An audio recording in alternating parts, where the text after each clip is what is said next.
Hi hello ಎಲ್ಲರಿಗೂ ನಮಸ್ಕಾರ. Welcome back to our YouTube channel. ಯಾರೆಲ್ಲ ಹಿಂದಿ ಪೆಡಗಾಜಿ ಬಗ್ಗೆ ಕೇಳ್ತಾ ಇದ್ರಿ, ನಮ್ಮ ಒಬ್ರು ಸಬ್ಸ್ಕ್ರೈಬರು ಹಿಂದಿ ಪೆಡಗಾಜಿ ಮಾಡಿ ಮೇಡಮ್ ಅಂತ ಕೇಳಿದ್ರು. ಹಾಗಾಗಿ ನಾನು ಅವರಿಗೋಸ್ಕರ ಈ ಒಂದು ವಿಡಿಯೋವನ್ನ ಮಾಡ್ತಾ ಇದ್ದೀನಿ. ಇದ್ರೊಳಗಡೆ ತುಂಬಾ ಟಾಪಿಕ್ಸ್ ಬರುತ್ತೆ, ತುಂಬಾ ಚಿಕ್ಕ ಚಿಕ್ಕ ಟಾಪಿಕ್ಸ್ ಆಗಿರುತ್ತೆ. ಇದ್ರ ಮೇಲೆ ನೋಡಿ, ನಾನು ಈ ವಿಷಯವನ್ನ, ಇದು ಜಸ್ಟ್ ಲ್ಯಾಂಗ್ವೇಜ್ ಬಗ್ಗೆ ನಾನು ಇವಾಗ ಸದ್ಯಕ್ಕೆ ಮಾಡ್ತಾ ಇರೋದು. ಈ ಲ್ಯಾಂಗ್ವೇಜ್ ಇದನ್ನ ನೋಡ್ಕೊಂಡು ನೀವು ಇದನ್ನೇ ನೋಟ್ಸ್ ಆಗಿ ಮಾಡ್ಕೊಳ್ಳಿ. ಅಷ್ಟೊಂದು ಜಾಸ್ತಿ ಏನಿಲ್ಲ. ಇದಾದ ನಂತರ ನಾನು ಒನ್ ಲೈನರ್ಸ್, ಹಿಂದಿ ಪೆಡಗಾಜಿಗೆ ಸಂಬಂಧಪಟ್ಟಂತೆ ಒನ್ ಲೈನರ್ಸ್ ನ ಅದ್ರ ಬಗ್ಗೆ ಕೂಡ ನಾನು ವಿಡಿಯೋ ಮಾಡ್ತೀನಿ. ಓಕೆ, ಮೊದಲನೇದಾಗಿ ಲ್ಯಾಂಗ್ವೇಜ್ ಅಂದ್ರೆ ಏನು ನೋಡಿ.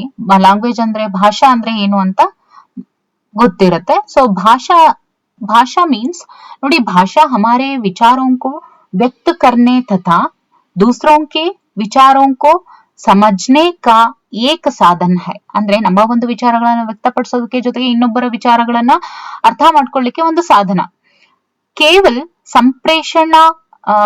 ಸಂಪ್ರೇಷಣ ಕಾ ಮಾಧ್ಯಮ ಹಿ ನಹಿ, ಇಸ್ಕೆ ಅನ್ಯ ಕುಚ್ ಪ್ರಕಾರಿ ಹೈ. ಇವುಗಳಲ್ಲಿ ಅನೇಕ ಪ್ರಕಾರಗಳು ಕೂಡ ಇದಾವೆ. ಅದರಲ್ಲಿ 6 ಪ್ರಕಾರಗಳು ಬರುತ್ತೆ. ಮೊದಲನೇದು ಭಾಷಾ ವಿಚಾರೋಂಕೆ ಆದಾನ ಪ್ರದಾನ ಕೆ ಸಾಧನ್ ಕೆ ರೂಪ ಮೇ. ಎರಡನೇದು ಭಾಷಾ सामाजिक जीवन को सार्थक करने के रूप में. ಮೂರನೇದು ಭಾಷಾ ಜ್ಞಾನ ಪ್ರಾಪ್ತಿ के साधन के रूप में. ನಾಲ್ಕನೇದು ಭಾಷಾ साहित्य कला संस्कृति और सभ्यता को विकसित करने में सहायक के रूप में. ಐದನೇದು लिपि भाषा का लिखित रूप होता है.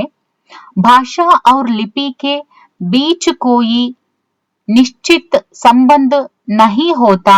कोई भी भाषा किसी भी लिपि में लिखी जा सकती है.